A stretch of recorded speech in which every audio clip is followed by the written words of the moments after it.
Numa entrevista exclusiva à TV Focus, o embaixador italiano em Maputo, Gabriel Hans, abordou o atual estágio das relações entre o seu país e Moçambique, que datam desde o início da luta de libertação nacional contra o colonialismo português. O chefe da diplomacia italiana em Moçambique começou por destacar as boas relações existentes entre os dois países, bem como o apoio da Itália em vários domínios, com destaque para a economia e política, onde intermediou a assinatura do Acordo de Roma, que colocou fim à Guerra Civil dos 16 anos em Moçambique. Eu acho que cada moçambicano, que seja um líder político, que seja um empresário, que seja um cidadão, que seja um profissional, pode reconhecer que a Itália sempre garantiu a Moçambique apoio firme, desde antes da independência, porque apoiava a Itália a luta anticolonial do povo moçambicano.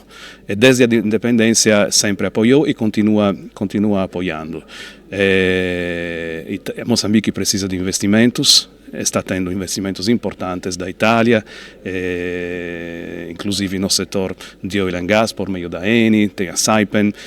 As empresas italianas construíram a infraestrutura deste país, pretendemos continuar a garantir e a promover a presença das nossas empresas e dos nossos investidores aqui neste país. Sobre a atual situação política de Moçambique, Gabriel Hans manifestou-se satisfeito pelo facto dos políticos moçambicanos estarem a conseguir ultrapassar a crise pós-eleitoral através do diálogo. Parabenizamos o sistema político-institucional de Moçambique que respondeu à crise pós-eleitoral com o diálogo. Então, parabenizamos o governo de Sua Excelência, Presidente Chapo, e todos os atores envolvidos no diálogo político, e todos os membros da oposição, parlamentar e extraparlamentar, porque, mais uma vez, comprovaram uma coisa que Moçambique e Itália compartilham, que por ter conhecido os horrores da guerra, nós também conhecemos os horrores da guerra. A Segunda Guerra Mundial devastou o nosso país. E a guerra civil devastou Moçambique, ensanguentou Moçambique. Então conhecemos os horrores da guerra, então somos comprometidos a resolver nossas diferenças com o diálogo. E o diálogo também, quando se fala, não se faz a guerra. O diplomata diz que a sua satisfação baseia-se ainda no facto de Moçambique não estar a recorrer à intermediação para resolver a crise política. Graças a Deus não precisou de intermediar, porque este diálogo está acontecendo entre moçambicanos e isso nos deixa muito felizes. Na semana passada, a Itália anunciou que tem disponível 300 milhões de euros para apoiar Moçambique em diversos setores de atividade, com destaque para a agricultura e para o fortalecimento do setor privado. A primeira-ministra, Bem-vinda Levi, dirigiu nesta segunda-feira em Kyoto, no Japão, a cerimônia de abertura do Dia de Moçambique, na Expo Osaka 2025 e do Fórum de Negócios Moçambique-Japão. No seu discurso, a governante destacou as relações bilaterais e comerciais com impactos existentes entre os dois países. Gostaríamos de destacar algumas ações estruturantes de grande impacto no processo de desenvolvimento socioeconômico de Moçambique, tais como a formação e capacitação de recursos humanos, a reabilitação e modernização do Porto de Nacala, na província de Nampula, a construção da central termoelétrica de ciclo combinado de gás natural. Nesta ocasião, para renovar a apreciação do governo moçambicano pelo inestimável apoio concedido pelo governo japonês nos domínios que mais impactam no nosso futuro, como é o caso do desenvolvimento do capital humano. Se há um recurso verdadeiramente transformador em Moçambique, o lema desta Expo, projetando a sociedade do futuro para as nossas vidas, está em consonância com a visão do governo de criar condições para que Moçambique seja uma nação em crescimento, resiliente, centrada nas pessoas e comprometida com o futuro da humanidade. Moçambique exibe as suas potencialidades que ilustram a riqueza nacional, desde a terra arável, recursos minerais, energia, pesca e o seu potencial agrícola. Os japoneses pretendem explorar os vários recursos que o país dispõe. É também um país rico em recursos naturais, como minerais, gás natural de quefeito e com uma abundância de produtos agrícolas, como castanha de caju e marisco, na sua extensa linha de costa. A Expo 2025 decorre com o tema Projetando a Sociedade do Futuro para as Nossas Vidas, sendo que Moçambique adotou o tema Educação e Trabalho, utilizando a inteligência artificial e robótica, subordinado ao subtema Empoderando Vidas. Na feira, Moçambique tem a oportunidade de expor a sua imagem ao mundo e estabelecer parcerias que possam trazer benefícios para a economia nacional. Trata-se de uma embarcação que transportava passageiros e cargas que naufragou na passada quarta-feira na travessia entre Bus e Beira, em Sofala.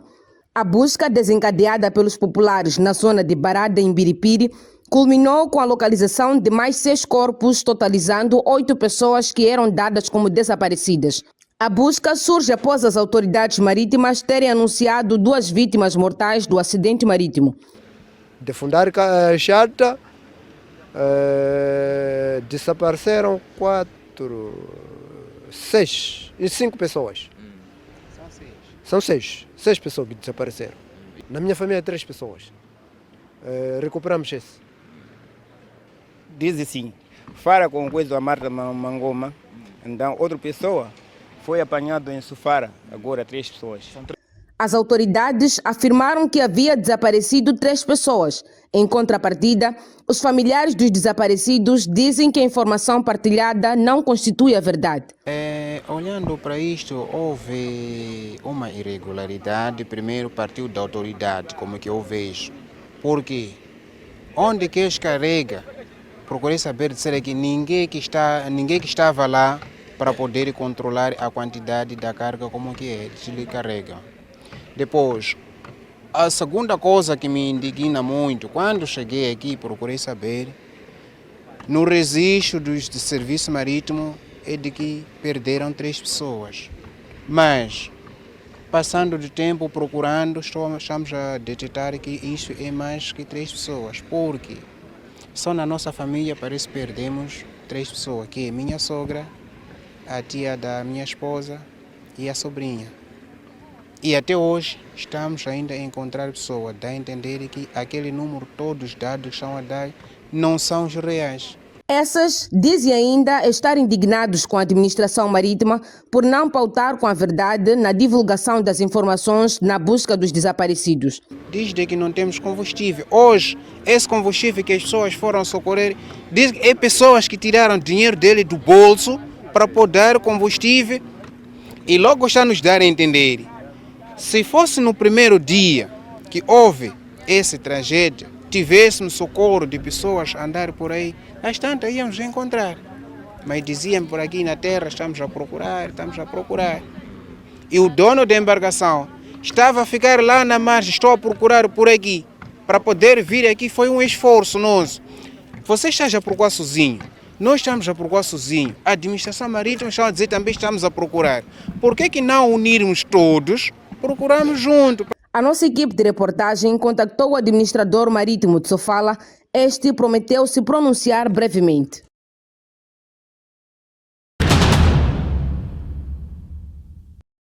A malária continua a ser uma das primeiras causas de morte de muitas pessoas em Moçambique.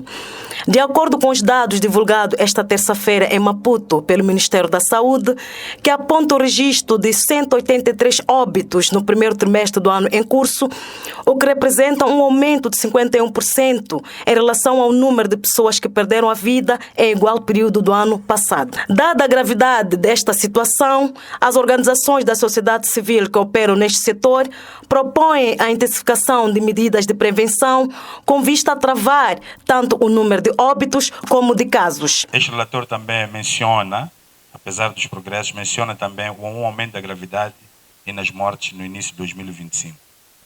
Este relatório também destaca a necessidade de fortalecer as estratégias de combate à doença com foco em populações vulneráveis e em áreas de maior risco. Dada a gravidade desta situação, as organizações da sociedade civil que operam neste setor propõem a intensificação de medidas de prevenção com vista a travar tanto o número de óbitos como de casos. Há uma necessidade de fortalecermos a estratégia, não é? Essas diferentes estratégias para a redução desses casos da malária, ou combate, não é? Que como a distribuição das redes mosquiteiras tratadas com inseticidas, a quimioprevenção sazonal, o diagnóstico e tratamentos oportunos. E nós achamos também como sociedade civil, como Plasog, que as ações devem ser sustentáveis e centradas nas pessoas, não é? Sem descurar a necessidade também de garantir o financiamento adequado para ações de combate à malária, incluindo pesquisas e implementação de programas eficazes, com a inclusão da comunidade como atores-chave neste processo da erradicação da malária. Alberto Chauquice, do Departamento do Combate à Malária, no Ministério da Saúde, destaca a necessidade da união de esforços entre o governo e a sociedade civil com vista à eliminação desta doença no país. O maior desafio que nós temos na eliminação da malária depende muito da participação de todos nós, primeiro dos governos dos 3 países, tanto da região. A minha colega esteve a falar da Musaço. Musaço é uma iniciativa regional que congrega tanto Moçambique, África do Sul e Eswatini. Na verdade, os 3 países reconhecem de que a eliminação da malária depende de esforços conjuntos. Os dados foram divulgados durante o encontro que tinha como principal objetivo debater o papel das organizações da sociedade civil na eliminação da malária a nível de 3 países da África Austral, nomeadamente Moçambique, África do Sul e Eswatini.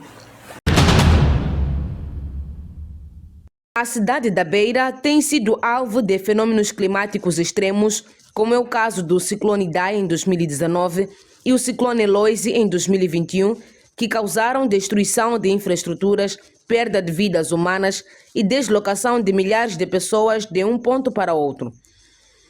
Como forma de procurar soluções para mitigar esses fenômenos, decorre o 34º encontro da Associação das Universidades de Língua Portuguesa na cidade da Beira, sob o lema O papel das universidades na gestão das alterações climáticas. Na ocasião, o secretário de Estado da Ciência de Ensino Superior, Edson Macuacua, em representação ao presidente da República, observou que as universidades têm uma vasta experiência a partilhar sobre as mudanças climáticas e incentivou as mesmas a identificarem respostas com vista a combater as alterações climáticas. Moçambique em geral e a cidade da Beira em particular tem muito a aprender e a partilhar sobre os efeitos das mudanças climáticas, sobre a sua prevenção e gestão. Mudanças climáticas que se manifestam ciclicamente pelos fenômenos extremos de ciclones, cheias, inundações e secas que geram calamidades, destroem o tecido humano, econômico e social, o que exige uma resposta robusta das nossas universidades na sua prevenção e combate em prol de um desenvolvimento sustentável. Por sua vez, o reitor da Universidade de Zambeze, Bittencourt Capes, considera esta uma oportunidade para se discutir o uso do conhecimento científico para o bem da sociedade. É com elevada honra que me dirijo a vós, neste 34º encontro da Associação das Universidades de Língua Portuguesa, que tem como lema o papel das universidades na gestão das alterações climáticas. Este tema, que muito diz para o nosso país no geral, principalmente para a zona centro e de forma particular para a cidade da Beira, onde estamos localizados, uma cidade assolada frequentemente pelos desastres naturais. Leva-nos aqui a discutirmos o que podemos fazer com o conhecimento para o bem da sociedade, para o bem da humanidade. Em contrapartida, o presidente do município, Albano Cariz, diz que o homem é responsável pelas mudanças climáticas e o mesmo tem a responsabilidade de controlar e se prevenir dessas mudanças. O papel das universidades na gestão das alterações climáticas, que é o principal objetivo deste evento parece ser um título pequeno, mas, pelo contrário, mexe com tudo e todos, porque as alterações climáticas são uma realidade. Influenciam vidas, influenciam mundo, mas ficamos a saber que estas mudanças são trazidas pelo homem e cabe a este homem avançar na sua prevenção e controle. O evento envolve todos os países falantes da língua portuguesa e terá uma duração de 3 dias. A informação foi partilhada esta terça-feira em uma conferência de imprensa pelo porta-voz do Gabinete Provincial de Combate à Corrupção em Sofala, Marina Macamo.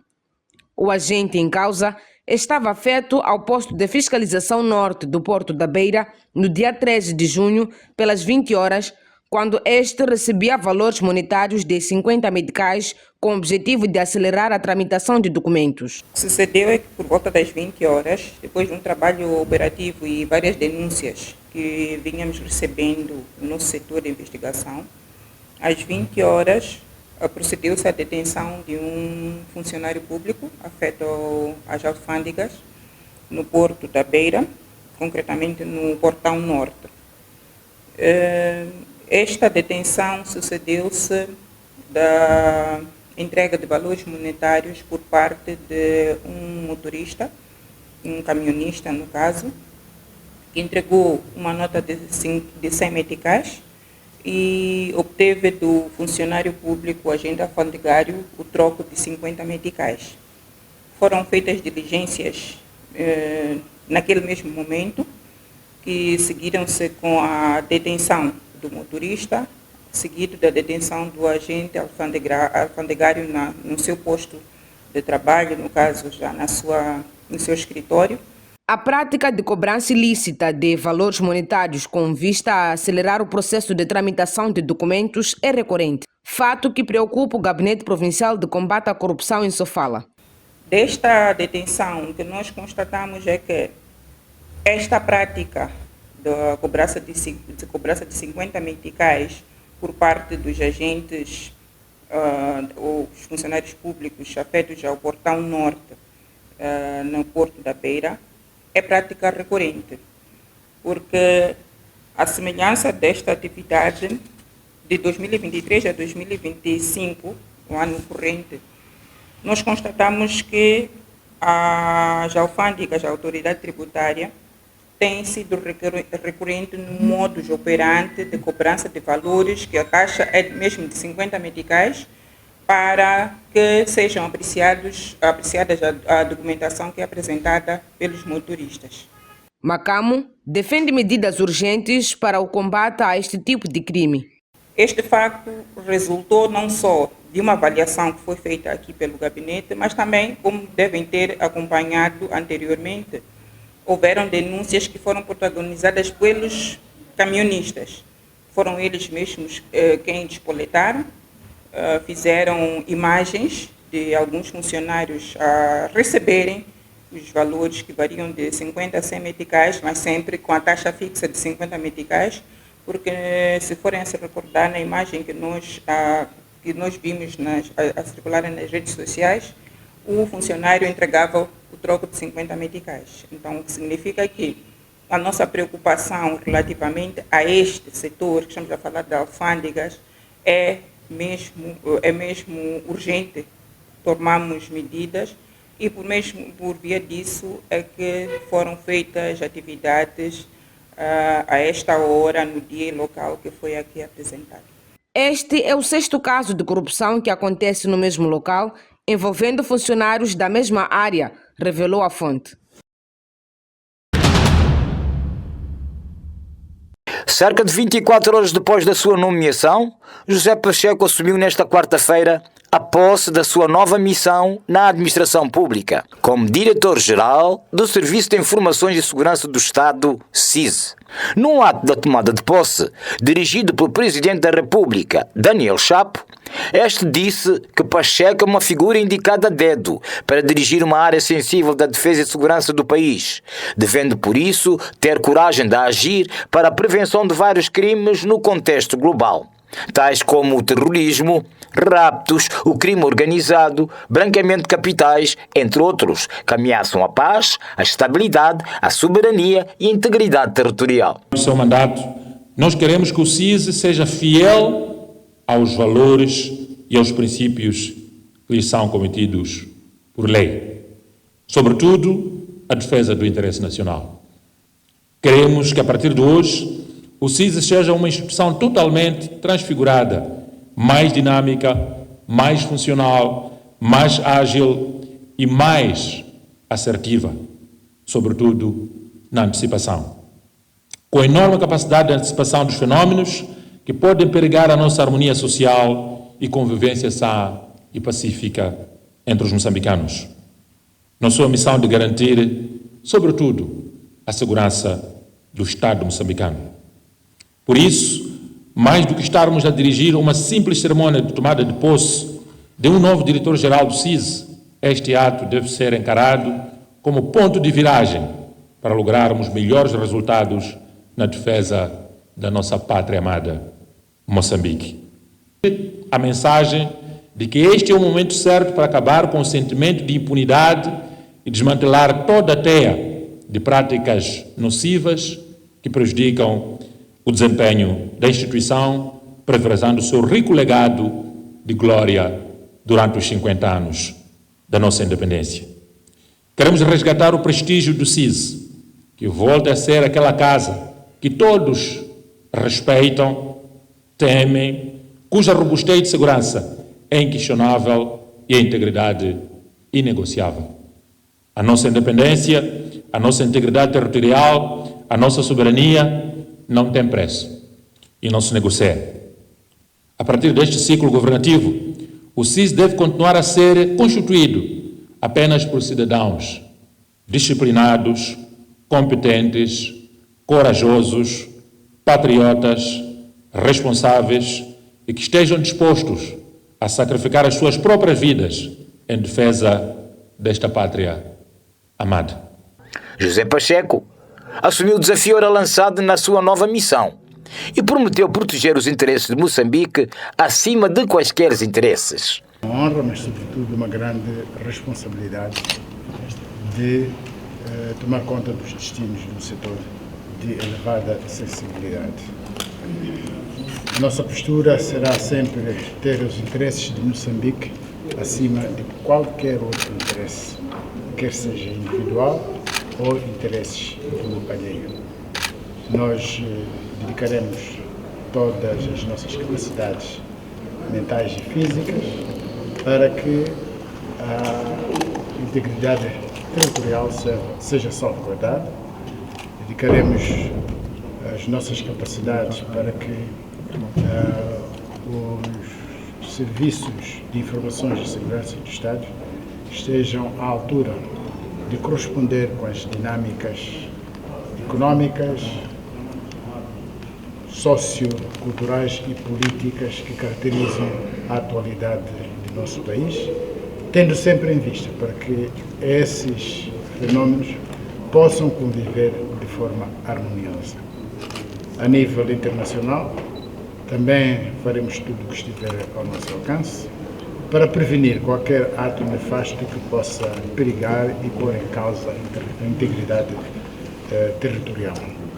Hoje, o mundo vive uma complexa concorrência no jogo de interesses e nós faremos, como disse, o que está ao nosso alcance para que os interesses de Moçambique estejam preservados na negociação de interesses com a parte externa de Moçambique. José Pacheco, que já assumiu vários cargos na função pública, incluindo o de Ministro do Interior, substitui Bernardo Lidimba, antigo diretor do SIS, que morreu em fevereiro passado, vítima de um acidente de viação no distrito de Mapai, na província de Gaza.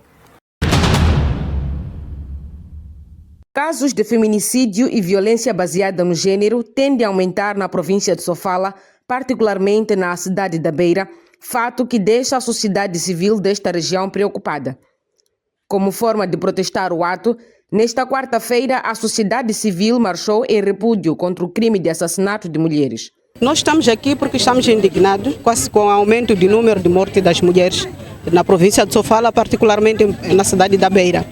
E essas mortes já vêm acontecendo há muitos anos e nós decidimos nos grupos das mulheres, organizações lideradas por mulheres, achamos que devemos fazer alguma coisa. O silêncio não basta. Cada dia que passa há um caso novo de morte de mulheres e nada está sendo feito. Estamos aqui para exigir a justiça, que a justiça seja feita, que não haja impunidade, porque se for punição severa, que acreditamos que a situação de morte pode vir a reduzir. Nós estamos a exigir a justiça, que a situação de morte acabe na cidade da Beira, porque estamos cansados. Estamos cansados de ver as nossas filhas até 18 horas preocupadas. Será que foi morto com o namorado lá na rua? Até agora não chega, porque essa situação já está a ultrapassar o nível normal de uma sociedade.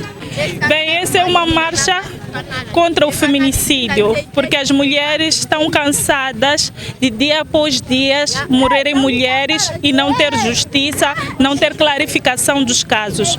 Só de janeiro até agora já morreram mais de 15 mulheres e as autoridades não aparecem a dizer nada. Entretanto, a presidente da Assembleia Provincial de Sofala, Antônia Char, entende que o protesto contra o feminicídio é justo. Na verdade, esta luta contra o feminicídio é uma luta justa, que o chefe do Estado tem apelado constantemente pela não a violência, pela irmandade, pelo amor. Então devemos nos chamar como cidadãos todos unidos como irmãos no nosso país. Devido ao aumento dos casos de feminicídio na cidade da Beira, a sociedade civil diz que as mulheres sentem-se ameaçadas. Nós apanhar mortes, estamos cansados de ver e queremos a paz, justiça. Mulher tem que ter a paz, não uma mulher viver humilde, viver a humilhar, enquanto esse país é nosso. Queremos a paz. Grupo de Partilha de Sofala está aqui presente para nós, para enfrentar o nosso país. Queremos a paz, não queremos violência. Segundo a sociedade civil, são no total 15 casos de feminicídio registrados desde janeiro a junho de 2025, contra 41 casos de igual período de 2024. O Centro para a Democracia e Direitos Humanos, uma organização da sociedade civil moçambicana, reagiu com indignação à libertação condicional nesta terça-feira de Ângela Leão e Dame Gebusa, depois de terem cumprido a metade das penas pelo seu envolvimento no caso das dívidas ocultas. É o fim do espetáculo, é o fim do show. Nós, como sempre dissemos, nunca tivemos ilusão sobre aquele julgamento. Não era um julgamento para fazer justiça aos moçambicanos e assegurar que aquilo que foi roubado aos moçambicanos fosse devolvido.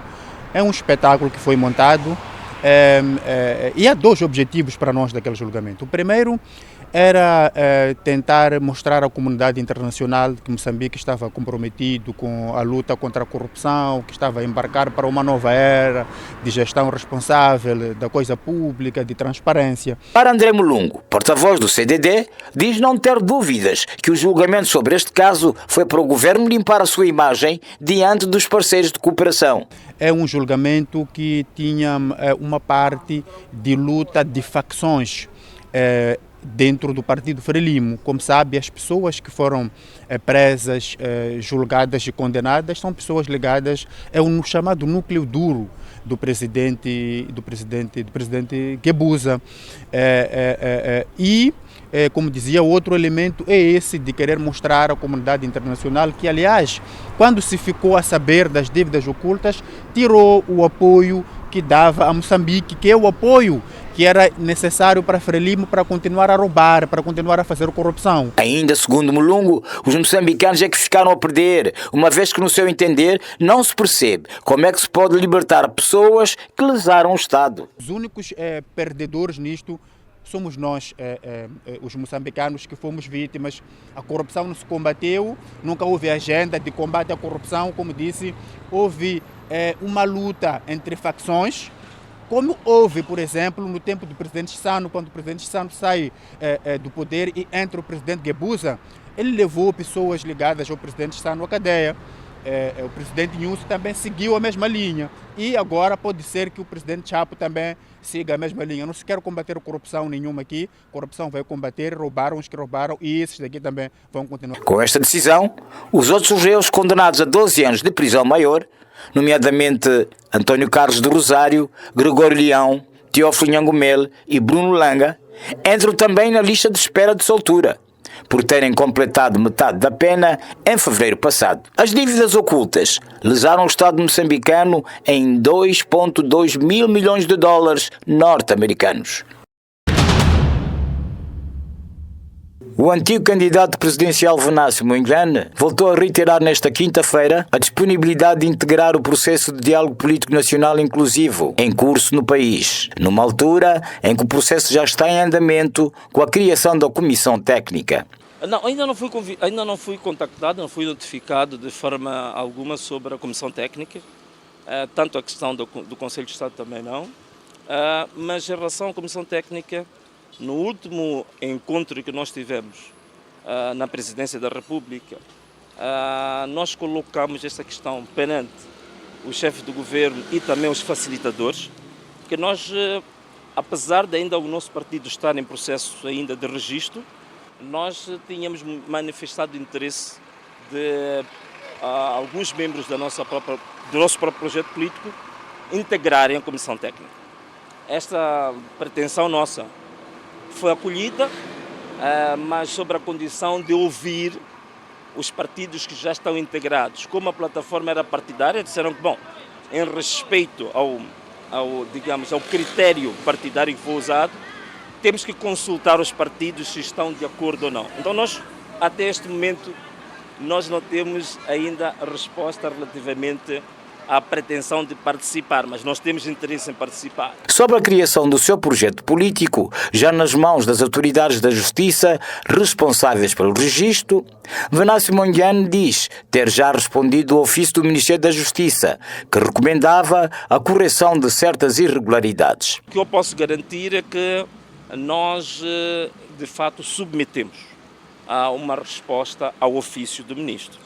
E neste momento estamos à espera da resposta final. Podes-me perguntar, mas que resposta é que vocês deram? É que também neste momento houve necessidade de haver alguma reserva, tanto da parte do Ministério, se forem ver, o próprio Ministério praticamente reserva-se muito a entrar em detalhes. Então nós também queremos ser leais a esse princípio, mas muito brevemente vamos ter a resposta do Ministério. Mas nós já submetemos a correção de todas as irregularidades que foram indicadas pelo Ministério da Justiça. Mondlane falou também sobre o Conselho do Estado, um órgão de consulta dirigido pelo Presidente da República, a que tem o direito constitucional de fazer parte. Mondlane ainda está a refletir se vai ou não assumir o assento. De uma forma ou de outra, é uma matéria também em reflexão. É uma matéria que, a nível do nosso projeto político, estamos a discutir isso já desde ontem. Nos encontros mantidos com o chefe do Estado, o político diz que tem buscado acordos para a libertação de várias pessoas detidas no contexto das manifestações eleitorais e apoio aos feridos. O que nós colocamos, o que foi acordado, é haver celeridade no processo da amnistia relativamente às pessoas que estão detidas, são mais ou menos 4 mil pessoas. Tem que haver celeridade na instrução ao Serviço Nacional de Saúde, que é um serviço público, para se garantir tratamento médico e medicamentoso gratuito a todas as pessoas que foram feridas durante o processo das manifestações, que são mais ou menos 2 mil pessoas. E também garantir compensação às famílias que perderam os seus garantes de sustento. Portanto, há muitas famílias que perderam pai, que garantia o sustento da casa. É preciso, isso é uma obrigação do Estado, nós entendemos que é uma obrigação do Estado, compensar estas famílias que se encontram nessa situação. Mongiano falava nesta quinta-feira em Maputo, na Assembleia da República, após submeter um ofício ao Parlamento para que este órgão legislativo crie uma comissão parlamentar de inquérito para averiguar a probidade de gestão do Fundo Nacional de Desenvolvimento Sustentável, mais conhecido por Sustenta. Teve lugar nesta quinta-feira a Conferência da Juventude sobre o lema 50 anos de independência, 50 anos de liberdade e 50 anos de oportunidades. Um evento cuja cerimônia de abertura foi dirigida pelo Presidente da República, Daniel Chapo.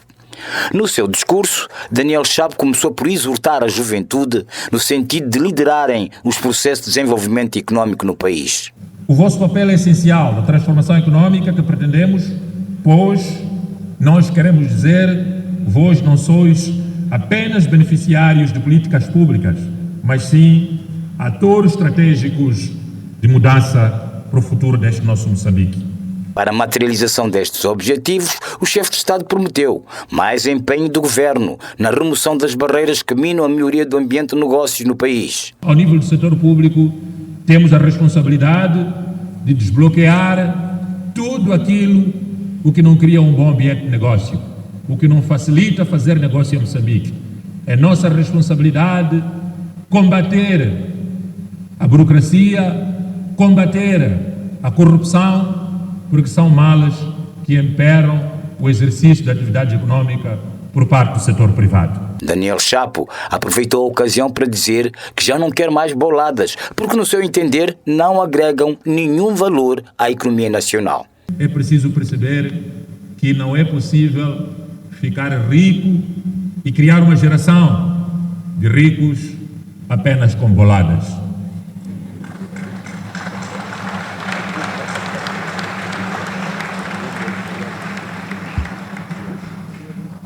Os boladeiros podem acertar hoje um negócio, ganhar milhões de dólares, mas há regras para multiplicar dinheiro.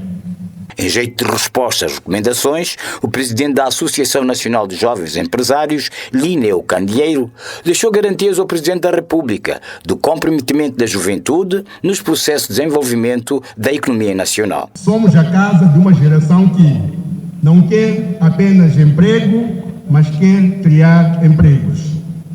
Não quer apenas assistência, mas oportunidades para competir de igual para igual. Não quer apenas participar de debates, mas influenciar decisões e políticas públicas.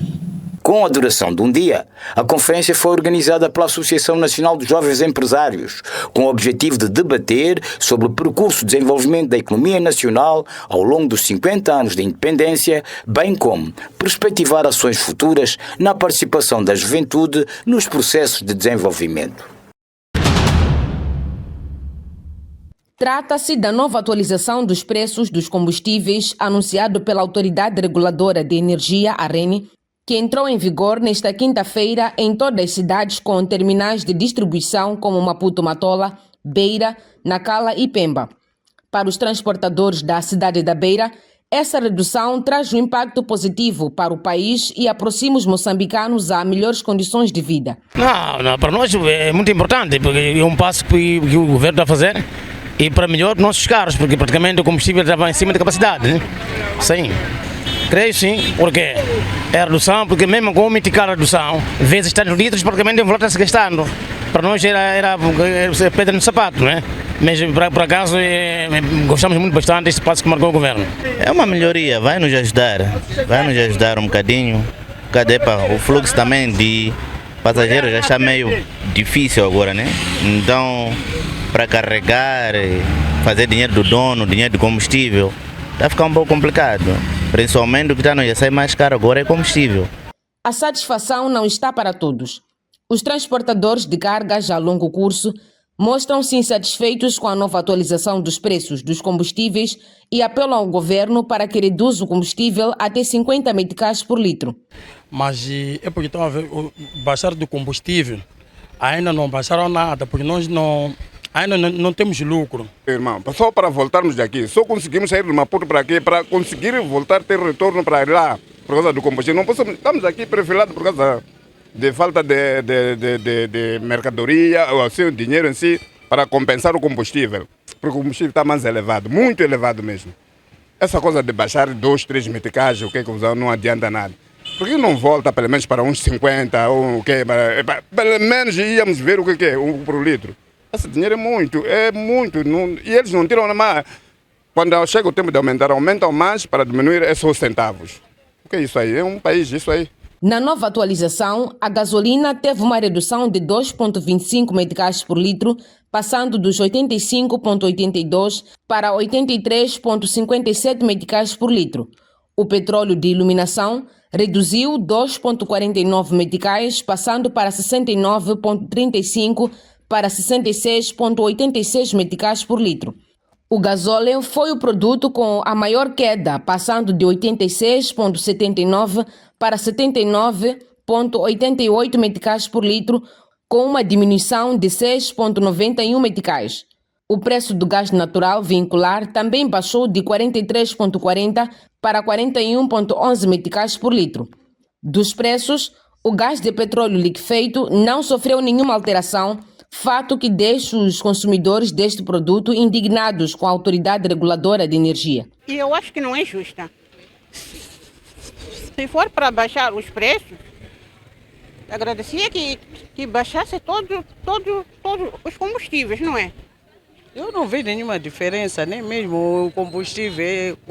Aquilo que baixou praticamente é uma coisa insignificante, principalmente para nós, donas de cozinha, dona de casa. Então, não faz muita diferença. Aí agora, se eu estou a fazer compra, mas estamos aqui a reclamar de preço de subidas, de preço mesmo. Está tudo alto, não tem nada a ver. Não. Eu penso que para mim não baixou nada, principalmente esse gás. Importa recordar que esta é pela segunda vez que a Autoridade Reguladora de Energia, AREN, atualiza os preços dos combustíveis no país.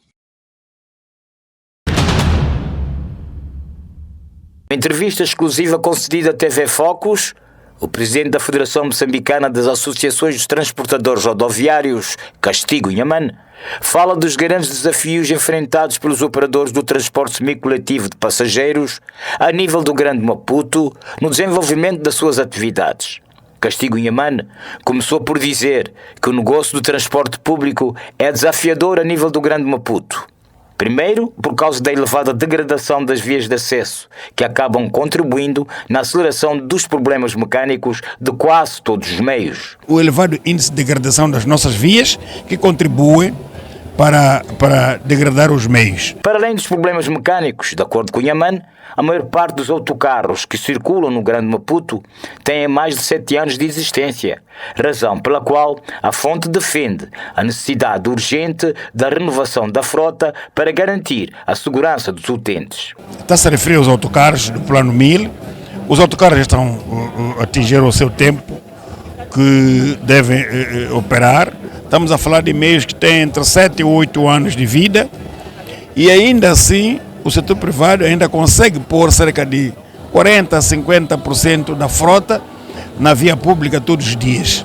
Entretanto, a preocupação existe do nosso lado, do ponto de vista de recuperação dos meios ou a renovação da frota. Portanto, é um trabalho que não é fácil, não é feito de hoje para amanhã, mas nós estamos a trabalhar no sentido de oferecer o melhor transporte ao nosso transportado. Mas para o entrevistado, o que provoca mais prejuízo em termos de receita são os congestionamentos nas chamadas horas de ponta, que fazem com que, numa viagem que deveria ser feita em 1 hora, chegue a durar 3 horas de tempo. E propõe a criação urgente de faixas especiais para o transporte público. Mas devo dizer que estes meios, se nós tivéssemos por onde andar, até haviam de dar mais do que dão hoje. Portanto, o que é que eu quero dizer com isso? Quer dizer que uma minibus ou um autocarro sai de Boane para Baixa ou para Museu, faz hoje na hora da ponta 2 horas e meia a 3 horas de tempo. O que, se houvesse espaço, se houvesse faixas dedicadas ao transporte, havia de fazer o mesmo troço em 50 minutos. Isto é, ele em 3 horas de tempo transportaria mais passageiros do que transporta hoje. Ainda assim, o presidente da Federação Moçambicana das Associações dos Transportadores Rodoviários diz que o que move os transportadores a persistirem neste negócio, apesar dos prejuízos, é a paixão de participarem no desenvolvimento do país. Nós estamos satisfeitos com a nossa participação naquilo que é desenvolvimento do país.